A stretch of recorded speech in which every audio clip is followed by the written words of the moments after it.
Hello guys, welcome to our channel black mask. இன்றைக்கி நானும் எங்கள் அக்காவும் எங்கே போகிறோம் பார்த்தீங்கன்னா, ராமேஸ்வரம் ஒரு சின்ன ட்ரிப்பு ஏற்பாடு பண்ணியிருந்தோம். அதுக்காக நானும் எங்கள் அக்காங்கெல்லாம் கிளம்பிட்டோம். ஃபஸ்ட்டு நாங்கள் ராமேஸ்வரம் போனோன்னே ராமேஸ்வரத்தில் சிவனை தரிசனம் பண்ணணும்னு சொல்லிட்டு போயிட்டோம். காலையில் 5 மணி தரிசனம் பார்க்குறது ரொம்ப அபூர்வம்னு சொன்னாங்க. ஸோ அதனால் போயிட்டு நாங்கள் 5 மணிக்கெலாம் அந்த சிவலிங்கத்தை பார்க்கணுன்னு சொல்லி நாங்கள் போயிட்டோம். சிவனை பார்த்து முடிச்சுட்டு வெளியே வந்தோடனே நாங்கள் கொஞ்சம் ஃபோட்டோஸ்லாம் எடுத்தோம். இந்த கோபுரத்துக்கிட்ட நின்று அங்கேருந்து அந்த கோபுரத்துக்கும் அந்த சந்திரனோட தரிசனமும் பார்க்குறதுக்கு ரொம்ப அழகாக இருந்தது.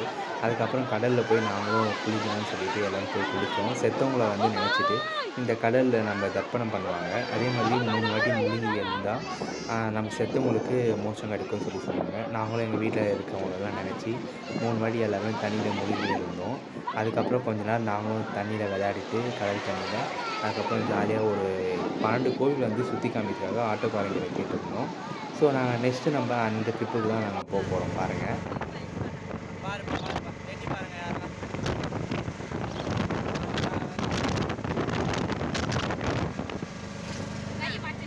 நாங்கள் ஃபஸ்ட்டு தனுஷ்கோடி போகலான்னு சொல்லிட்டு முடிவு பண்ணோம். தனுஷ்கோடி போயிட்டு வர வழியில் இருக்க கோவில்ஸ்லாம் பார்க்கலான்னு சொல்லிட்டு எங்களுக்கு ஆட்டோ ஃபேர் 1600 சார்ஜஸ் பண்ணாங்க.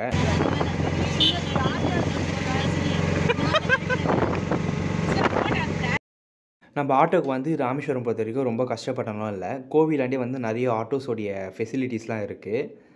அதே மாதிரி தனுஷ்கோடிக்கு கவர்மெண்ட்டோடைய பஸ்ஸஸும் இருக்குது, டைமிங்க்கும் பஸ் இருக்குது. அதேமாதிரி நம்ம ஆட்டோ ஃபேர் கட்டுப்படி ஆகலை அப்படின்னா கண்டிப்பாக நம்ம பஸ்லேயும் போகலாம்.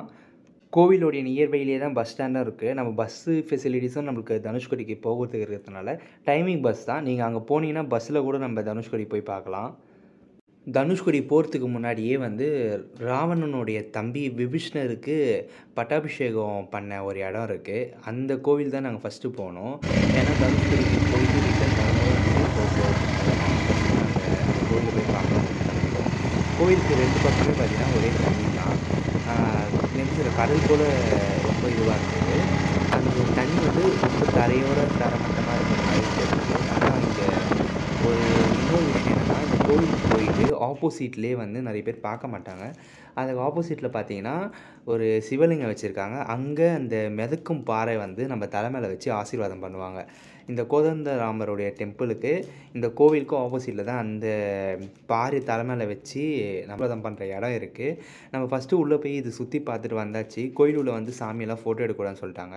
அதனால் நம்ம கோயிலுடைய வெளிப்புறத்தை கேப்சர் பண்ணியிருக்கோம்.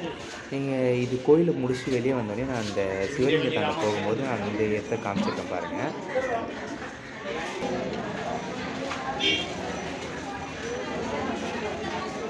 இந்த வேனுக்கு பின்னாடி தான் நம்ம போகணும். இந்த இடத்துல பார்க்கிங்லாம் இருக்கும், அதெல்லாம் சில பேர் பார்க்காம போகலாம்.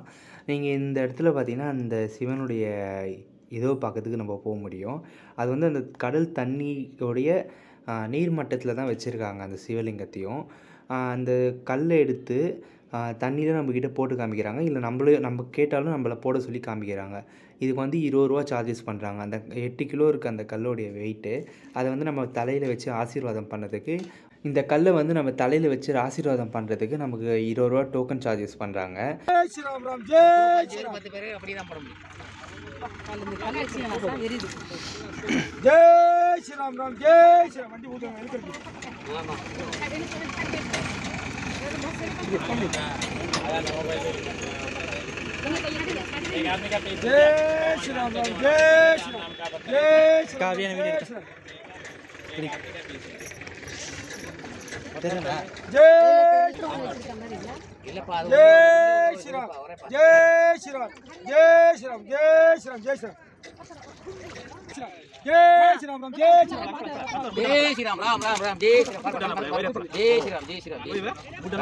நாங்கள் இந்த கல்லை தண்ணியில் போட்டு பார்த்து இது ரொம்ப ஆச்சரியப்படுத்துகிறோம். ஏன்னா ஒரு கல் எவ்வளோ உள்ள தந்தாலும் பவுன்சிங் ஆகிட்டு மேலே தான் வந்தது தவிர உள்ளே போகவே இல்லை. மறுபடியும் நாங்கள் ஆட்டோலேயே ஏறி இப்போ தனுஷ்கோடிக்கு மறுபடியும் பயணத்தை தொடங்கிட்டோம். 2 சைடுமே ஃபுல்லாக வண்டல் காடு மாதிரி தான் இருக்கும். ஆனால் 2 சைடுமே இருக்கிறது கடல். இந்த பக்கம் பசிபிக் ஓஷனும் இந்த சைடில் இந்தியன் ஓஷனும் இருக்கும். 2 ஓஷனும் சங்கமிக்கிற இடமா தான் நம்ம தனுஷ்கோடியை பார்ப்போம். அதை பார்க்கவே அவ்வளோ ஒரு இதுவாக இருந்தது. ஆனால் வெயிலில் மட்டும் நம்ம போகக்கூடாது. ஏன்னா வெயில் ரொம்ப அதிகமாக இருந்தது நான் போன டைமில். நீங்கள் யாருன்னா தனுஷ்கோடிக்கு போகிற ஒரு பிளானிங் வச்சுருந்தீங்க அப்படின்னா ஒன்று மார்னிங்கில் போயிடுங்க, இல்லை ஒரு ஈவினிங் டைமில் அந்த சைடு ஸ்ரீலங்காவுடைய பார்டரில் அங்கே என்னெல்லாம் நடக்குதுன்றது மாதிரி லைட்ஸ்லாம் வந்து அந்த அப்டேட் போடுவாங்க. அதெல்லாம் வந்து யூடியூப்பில் பார்க்குறதுக்கு நல்லா இருக்கும். அதை இப்போ பார்த்தீங்கன்னா அதுதான் தனுஷ்கோடியோடைய அதெல்லாம் தாண்டி இன்னும் கொஞ்சம் உள்ளே போனால் தான் நம்ம எண்ட் ஆஃப் பாயிண்ட் நம்ம போக முடியும். இந்த பாயிண்ட்டுக்கு போனது எங்களுக்கு ரொம்ப சந்தோஷமாக இருந்ததை விட இந்த இடத்த வந்து பார்க்கறதுக்கு கொஞ்சம் கஷ்டமாக தான் இருக்குது. ஏன்னா ஒரு காலத்தில் ரொம்ப ஒரு வணிகம் செஞ்ச ஒரு இடம் வந்து இன்றைக்கி ஒரு வண்டல் காடாக வரையும் மண் மட்டுமே இருக்குன்ற மாதிரி பார்க்கறதுக்கு ஓரளவுக்கு நமக்கும் மனசு கஷ்டமாக தான் இருக்குது. நீங்கள் பார்த்தீங்கன்னா தெரியும், அந்த சைடும் கடல், இந்த சைடும் நான் கேப்சர் பண்ணியிருக்கேன். அதே நான் இப்போ காட்டுறேன் உங்களுக்கு. அதுவும் ஃபுல்லாகவே கடல் தான். இந்த சைட்லலாம் வந்து ஃபுல்லாகவே கவர்மெண்ட்லேயே கல்லெல்லாம் வந்து கயிறு மூலிமா கட்டி தான் வச்சுருக்காங்க. எதுக்குன்னு இது கேட்டதுக்கு, இந்த கல்லெல்லாம் வந்து தண்ணி வந்து அதிகமாகுமா சம்டைம்ஸில். அப்போ அதிகமாகும் போது இந்த கல்லெல்லாம் வந்து அடிச்சுட்டு ரோட்டுக்கு வருமா. இதெல்லாம் வராமல் தடுக்கிறதுக்காக அந்த கயிறுலேயே வந்து ஃபுல்லாகவே கோத்த மாதிரி, செயின் கோக்குற மாதிரி கோத்து ஃபுல்லாகவே அந்த கல்லுங்களை கட்டி தான் வச்சுருக்காங்க.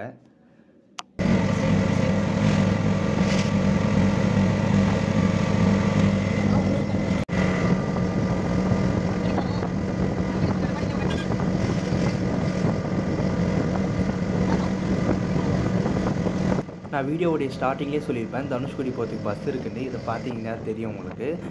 இங்கே வந்து பஸ்ஸும் இருக்குது, பஸ்ஸோட ஃபெசிலிட்டிஸும். நீங்கள் கண்டிப்பாக நீங்கள் பஸ்ஸில் போகிறதா இருந்தாலும் பஸ்ஸில் நீங்கள் போயிட்டு ஒன்ஸ் நீங்கள் தனுஷ்கோடியை என்ஜாய்மெண்ட் பண்ணிவிட்டு வாங்க. நாங்களும் தனுஷ்கோடி வந்து ரீச் ஆகிட்டோம். அதுக்கப்புறம் நானும் எங்கள் அக்காங்களாம் வந்து இங்கே பில்லரான நின்று நாங்கள் எல்லோரும் ஒரு செல்ஃபீஸ்லாம் எடுத்து முடிச்சுட்டு இந்தியன் ஓஷன், பசிபிக் ஓஷன் 2 ஓஷன்லையும் காலை வைக்கணும்னு சொல்லிவிட்டு நானும் எங்கள் அக்காவும் போயிட்டு கொஞ்ச நேரம் தண்ணியில் காலெலாம் வச்சு விளையாடிட்டு இருந்துட்டு அதுக்கப்புறம் ரிட்டர்ன் வந்துட்டோம். வெயில் வந்து எங்களுக்கு சுத்தமாகவே தாங்க முடியலை. அதனால் வந்து நாங்கள் தனுஷ்கோடி அங்கே போயிட்டு ஒரு மினிமம் பார்த்தா ஒரு 15 மினிட்ஸ் கூட நாங்கள் வெளியே நிற்கல தனுஷ்கோடியில். ஏன்னா அவ்வளோ ஒரு வெயில். ரிட்டர்ன் அந்த மேன் வந்து ஆட்டோவை திருப்புற வரைக்கும் தான் நாங்கள் தனுஷ்கோடியில் இருந்தோமே. ஏன்னா நாங்கள் அவ்வளோ சீக்கிரமாக எடுத்துட்டோம். ஆனால் தண்ணியை பொறுத்த வரைக்கும் செம்ம ஜில்லுன்னு இருந்தது. எப்படி சொல்லுவாங்க, ரொம்ப ஒரு ஹாட்டான இடத்துல போயிட்டு நம்ம ஜில்லுன்னு எப்படி குடித்தா எப்படி இருக்குமோ அந்த மாதிரி தான் எங்களுக்கு ஃபீல் ஆச்சு. ஏன்னா தண்ணி வந்து அவ்வளோ ஒரு ஜில்லுன்னு இருந்தது, ஐஸ் மாதிரி. அதனால் நானும் எங்கள் அக்காவும் ரொம்ப நேரமாக தண்ணியில் கால் வச்சு விளையாடிட்டு அதுக்கப்புறம் ரிட்டர்ன் வந்து நாங்கள் தனுஷ்கோடி முடிச்சுட்டு நாங்கள் கிளம்பிட்டோம். அதுக்கப்புறம் வர வழியில் வந்து ஒரு மிச்ச கோவிலில் வந்து எடுக்கிறதுக்கு வந்து உள்ளே அலோட் பண்ணல. அதனால் நாங்கள் வந்து கோவில்ஸ் தான் நிறைய எடுக்கலை. அதோட பாம்பன் பாலம் வந்து போகணுன்னு சொல்லிட்டு நாங்கள் சொன்னதால் பாம்பன் பாலத்துலேருந்து இது மண்டபம் ரயில்வே ஸ்டேஷனுக்காக போகணும்னு சொன்னோம். ஆட்டோக்காரே கூப்பிட்டு போய் எங்களை விட்டுட்டார். வந்து ரொம்ப நாள் ஆசை இந்த பாம்பன் பிரிட்ஜ் மேலே போகணுன்னு சொல்லிட்டு. என்னோடய லைஃப் டைம் செட்டில்மெண்ட்டுன்ற மாதிரி எனக்கு என்னோடய ட்ரீம் வந்து ரொம்ப இதுவாகிடுச்சு, ஃபுல்ஃபில் ஆகிடுச்சு. அதுக்கப்புறம் நாங்களும் நின்று இங்கே ஃபோட்டோஸ்லாம் எடுத்தோம். இந்த பிரிட்ஜு வந்து ஒரு ஜாப்பனீஸ் டைப்பில் கட்டியிருக்காங்க. ஸோ அதனால் வந்து இந்த பிரிட்ஜில் வண்டிஸ்லாம் போச்சுன்னா ஒரு லைட்டாக பவுன்சிங் ஆகிற மாதிரி தெரியும், ஜம்ப் ஆகிற மாதிரி. ஸோ நீங்கள் செல்ஃபீஸ்லாம் எடுக்கும்போது கொஞ்சம் வந்து ஃபோனை பத்திரமா வச்சுக்கோங்க. இதே மாதிரி இன்னொரு வீடியோவில் உங்களை சந்திக்கும் வரை உங்களிடம் விடைபெறுவது உங்கள் பிளாக் மாஸ்க்.